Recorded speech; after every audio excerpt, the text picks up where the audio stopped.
Welcome to our channel, all friends. If you are new to my channel, please subscribe my channel and press the bell icon to stay update for new videos. Thanks. Let's start new video. I had been running a fever for the past 2 days. My health was in terrible condition, and I spent the entire night awake. That's why, after making breakfast in the morning, I returned to my room and went back to sleep. I could hear voices talking from outside. I got out of my room and saw my mother-in-law sitting on the charpoy, and in front of her, the Pathan guy who used to sell mats was sitting. At that moment, he was telling her some sorrowful story, and his eyes were scanning the surroundings as if looking for someone. As soon as he saw me, a strange spark appeared in his eyes. I often felt a strange sense when I looked at him, but I could never share this feeling with anyone because this Pathan had a very good friendship with my husband, and my mother-in-law considered him like a son. He would often visit our house in my mother-in-law's presence. Every time he passed by our street, he would always stop by. Even though my husband didn't like him coming over, my mother-in-law would still invite him inside. Looking at me, my mother-in-law said, "Make tea for Salim." After making the tea, when I handed Salim the cup, his hand brushed against mine. It felt as if an electric shock ran through me. I quickly pulled my hand back, and the tea spilled onto his clothes, staining his white cotton shirt. My mother-in-law scolded me, saying, "What have you done? You ruined his clothes." I remained silent unwillingly and didn't mention his actions. Some tea droplets also fell onto my feet, and my foot got quite burnt. After coming back to my room, I applied some ointment on my foot and stayed in my room until he left the house. He would often come to our house, sitting with my mother-in-law and talking about all sorts of things. I was very uncomfortable with his gaze, but for some reason my mother-in-law kept her eyes closed to his behavior. During those days, my married sister-in-law also came to stay with us. My mother-in-law was usually very kind to me, but whenever my sister-in-law was around, her attitude towards me changed. She would join forces with her daughter and start criticizing even my best efforts, and she would find faults in my character as well. As long as my sister-in-law stayed with us, I remained uneasy and restless. I couldn't bring myself to tell my husband that I felt uncomfortable in her presence because he loved his sister dearly, and whatever she said was final for him. If I said anything against her, he would be upset with me. But what surprised me the most was that as much love as he showed his sister, he treated his mother completely differently. He behaved with her as if she were a stranger. One day I asked my husband about this, and his face turned red with anger. He said, "From now on, don't ever ask me about this. You have no right to interfere in my personal matters." Seeing his anger, I immediately backed off and never brought it up again. But deep down, I was still bothered by it. When my husband would come home, he would pick up my mobile phone as soon as he entered. No matter how much I tried to talk to him, he would ignore me as though I wasn't even there. After making sure of something on his own, he would pay attention to me, and it felt like he was suspicious of me. When I was home alone, he would relentlessly ask who had come and gone, and I would just stand there staring at him. That day, my married sister-in-law was staying at our house again. During her stay, that Pathan boy was coming over regularly without fail, and I didn't like it at all. But who cared about my preferences? As usual, the atmosphere in the house was tense for me. After doing my chores, I would retreat to my room. Then my husband spoke to me angrily, asking, "Why do you have a problem with my sister coming here? Why are you acting this way, always sulking and hiding in your room?" What could I tell him? That it was his sister's attitude towards me that made me want to stay away from her? He then added, "If you want a place in my heart, you'll have to get along with my sister because she's the most important person to me in this world, and you need to stop hiding in your room. She told me you hardly come out." At that moment, I couldn't hold back anymore. I had been ignoring all these things for a long time. But now I said to him, "Both your mother and sister treat me this way. When I sit with them, they don't even talk to me. What am I supposed to do? Should I force myself on them and sit with them?" My husband got really angry. He said, "From now on, don't speak like that about my mother or sister." This was the first time I had seen him so angry, and I quickly apologized to avoid further conflict. Besides, arguing with him seemed pointless. Now that Pathan boy would bring food items to the house every day. He would sit with them for hours chatting away while I stayed in my room, silently fuming. But I couldn't say anything because everything I said was taken the wrong way. Today, unusually, all three of them were in the room together, speaking so softly that their voices didn't even reach my room. I was becoming more and more frustrated with all of this. Today, my husband also came home early. Their health was very bad. As soon as he arrived, he lay down on the bed and then fell asleep early in the evening. He didn't even get up to have dinner. Later, when I lay down to sleep, his eyes opened, and he seemed a bit better. I asked if he wanted to eat, but he refused. I made some tea for him, and he took his medicine with it. After that, he went to his mother's room, and I was left feeling helpless. I knew he would stay there for hours, and waiting up for him was impossible for me. I wanted to go to my mother's house. I wanted to talk to him gently, but before I could say anything, he left the room and I lay down to sleep. Not long after my husband entered the room, his expression was strange. His eyes looked bloodshot, and he appeared very angry. His face was turning pale. I became worried when I saw his condition and asked him about his health. My husband just looked at me with silent eyes. His condition made me anxious, and when I asked about it, he said, "Nothing. I just have a headache. I need to rest." After that, he lay down. I called out to him 2 or 3 times, but he didn't respond, and seeing him silent, I too remained quiet. Soon, I fell asleep. The next day, when I woke up, my husband had already gone to the office before I could get up. Afterward, I made breakfast and did the housework. Then my mother-in-law and sister-in-law said, "We're going to the market and we'll be back soon. If Nabil comes by, don't send him back at the door. Let him stay inside because we need to talk to him. We'll be back shortly." Hearing this, I felt a bitterness in my heart. I couldn't stand Nabil in my house for even a moment. And now that I was alone at home, how could I let him sit here? If I refused, my mother-in-law and sister-in-law would make me listen to their comments. They had also said they would be back in a little while. In my heart, I was praying that Nabil wouldn't come today. But when the doorbell rang, I became anxious. It was Nabil outside. I asked him to sit in the drawing room, and as I was about to step out, he grabbed my dupatta. I was stunned. How dare he do that? Thinking that, I slapped him hard across the face. He wasn't expecting this, and in return, he became angry and started forcing himself on me. He threw me onto the sofa, and then just at that moment, I was kneading dough in the kitchen when the doorbell rang again.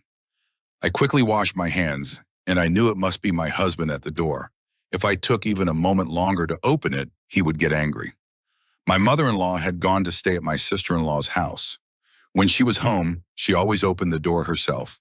Since I took a little longer, my husband asked, as usual, "Why did you take so long to open the door?" I answered and went back to the kitchen. But he was looking for something. He kept going into one room, then another, then to the roof. After a while of this, I finally spoke up and said, "Ashad, what's the matter? Who are you looking for?" He seemed startled by my question and replied, "Nothing, I just thought I heard someone. That's why I was looking around." I was getting frustrated. This was his behavior ever since I got married. Whenever I was home alone, he would search every nook and cranny of the house. Sometimes I would get frustrated seeing this and start thinking that maybe he was suspicious of me.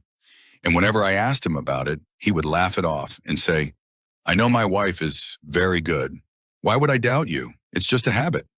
His comforting words would make me feel reassured, but the daily searches of my phone and the fact that whenever I was alone at home, he would search the entire house.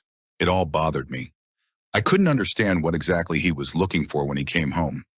2 months had passed since our marriage, and I still hadn't understood my husband completely. Sometimes his words would leave me bewildered. Ever since I got married, I hadn't gone to my mother's house even once. When I mentioned this to my husband, he seemed to be thinking for a while and then said, "If you go, I'll be bored alone." Hearing this, I smiled and said, "I won't stay long, just 3 or 4 days, and then I'll come back." He said, "Ask your mother's permission," and my mother-in-law had no reason to object. She gave me permission to stay for 3 or 4 days. It was the second day of my stay at my mother's house when I started receiving repeated calls from Ajad. After asking about my well-being and making small talk, he would hang up. Every 15 or 20 minutes, he would call again, this time as a video call. Instead of being happy, I became increasingly confused. What was he trying to see every time he called? Was he trying to figure out who I was with? I soon realized that Ajad had a doubt in his mind, And that's why he kept calling for no reason. When a regular call didn't satisfy him, he resorted to video calls. Repeated calls weren't out of love, but out of suspicion. When I told him this, he was silent for a moment and then said, "I just wanted to see you, to talk to you, but maybe you don't love me. That's why you're getting angry." His words softened my heart, and I replied, "That's not true. I was just busy talking to my mom, and I didn't think it was good to be on the phone all the time." After that, he didn't call again, but he kept sending messages. Instead of making me happy, his constant messages started to frustrate me. Then, instead of staying for 4 days, he came back just after 2 days to take me with him. I didn't like this, but I intentionally didn't express it. I thought that I would make him realize someday that getting married doesn't mean that a girl's relationship with her parents ends. Her parents have just as much right over her as her husband and in-laws do. But he believed that he had sole rights over me, that I should serve his mother and obey every word he said, while he didn't even like talking to his own mother. When I saw the way he distanced himself from his mother, I was puzzled. Why did he treat his mother like that? It was beyond my understanding.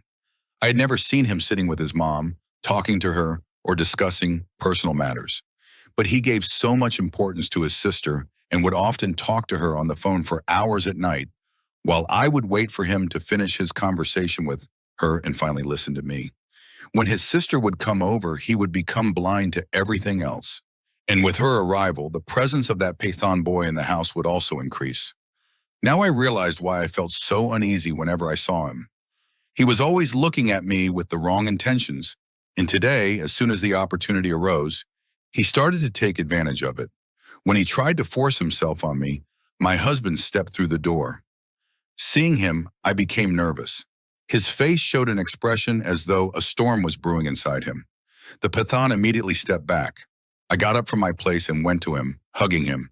I told him that I was not at fault for what had happened, and that he had tried to force himself on me. The Pathan said, "Your wife is lying. She invited me. She told me she was home alone." My husband wasn't listening to either of us. Just then, my mother-in-law and sister-in-law also came upstairs, and they too twisted the whole situation in their favor. Then they started shouting at the Pathan, throwing him out of the house, and my mother-in-law and sister-in-law began cursing me. My husband stood there like a stone statue. I realized then that he no longer trusted me at all. He had always doubted me, never believing what I said, and now, after what he had seen with his own eyes, he had to believe it. His mother and sister were accusing me, and they claimed they had suspected me from the very beginning. Without any proof, they couldn't tell him anything about me, but after hearing them, I was left speechless. I couldn't understand what was going on. Then I couldn't help but wonder why my mother-in-law and sister-in-law had gone somewhere so quickly, completing their task in just 15 minutes. Why had they specifically told me to let Nabil inside, especially when my husband was present at home? Why did they come inside while my husband was there? Was this some kind of conspiracy against me? If it was, my husband would never understand it, because for him, whatever his sister said was the final word, and I would always be at fault in his eyes. Why would he believe me? Crying, I went to my room. From morning till evening, no one even peeked into my room. The whole day I could hear my mother-in-law and sister-in-law talking, while my husband remained completely silent. I guessed he must have gone out because I couldn't hear his voice. Now I was thinking about what I should do after such disgrace. My parents would believe in my innocence, but how would I convince everyone else? Despite being innocent, I had been made to appear suspicious. I was in such distress, crying endlessly. Late at night, my husband came home, but instead of coming to my room, he went straight to his mother's and sister's room. For a long time, I could hear his mother and sister talking. Then my husband started shouting angrily. I could hear his voice, but I couldn't make out the words he was saying. It was the first time I had seen him so angry, and my heart felt like it was trembling like a dry leaf. Now I was certain that I didn't have many days left in this house. I quietly began packing my clothes into a bag. I knew my husband would soon say something harsh to me. Then, to my utter surprise, after entering the room, he addressed me in a completely normal tone and asked in surprise, "Why are you putting clothes into a bag?" I was left speechless, seeing his demeanor. He noticed my shock and, taking my hand, sat me down on the bed. After a while, he brought a tray of food and forcefully started feeding me. I was confused. I didn't understand what was happening. Tears streamed from my eyes. He, as though understanding my emotions, said, "What's the matter? Why are you looking at me with such troubled eyes?" That's when I broke down in tears and said, "Do you believe in my innocence?" He took a deep breath and replied, "The truth is, if I had seen today's incident without knowing anything, I wouldn't have believed you. I would have thought my sister was telling the truth. But last night when I went to my mother's room, I overheard my mother and sister conspiring against you. I couldn't believe it at all. I always thought of my sister as innocent. But last night I realized just how dangerous she is. She had been scheming against my own wife to destroy her peace of mind, to break my own home. How could she do this?" I was in a state of disbelief. When I was at the office, she called me to come home. And that's when I realized she had started working on her plan. Their idea was that they would leave the house, and after they left, Nabil would come, and a little while later, my sister would call me to bring me back.